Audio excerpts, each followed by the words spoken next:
Je comprends pas ton post sur la Banque centrale du Japon et l'inflation, peux-tu réexpliquer?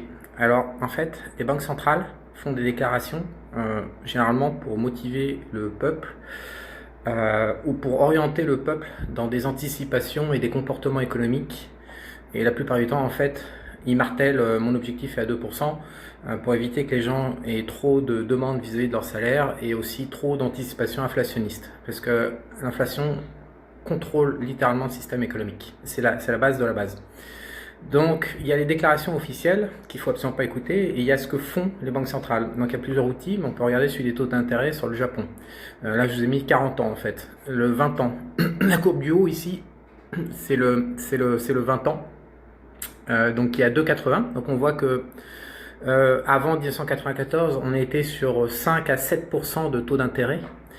Et la courbe du dessous en bleu, en fait, c'est l'inflation japonaise. Donc aujourd'hui, on a 3%, donc on est au plus haut sur 40 ans.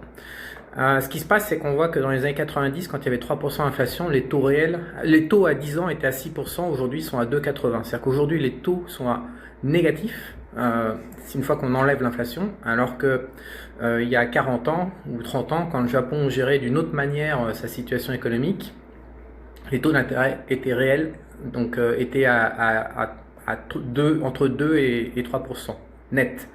Et c'est pour ça qu'il ne faut absolument pas écouter et regarder ce que font les banques centrales, tout simplement parce que quand une banque centrale veut lutter contre l'inflation, bien évidemment qu'elle va mettre des taux d'intérêt réels très positifs, c'est-à-dire entre 1,80, on va dire entre 1,80% et 3,5%, plus inflation donc.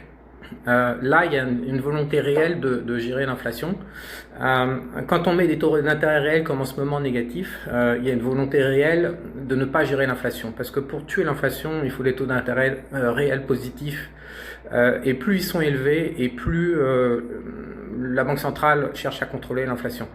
Donc, on a le cas de la Russie, en fait. Un pays peut tout à fait augmenter sa masse monétaire violemment, comme la Russie entre 2015 et 2020, mais la Russie avait 5% de taux réel à 10 ans, et on a vu que l'inflation était sous contrôle. Donc c'est une des variables clés que de lire ce que branle la banque centrale de son pays vis-à-vis de l'inflation et des taux à 2 ans et à 10 ans. Ça permet de savoir exactement la volonté politique cachée.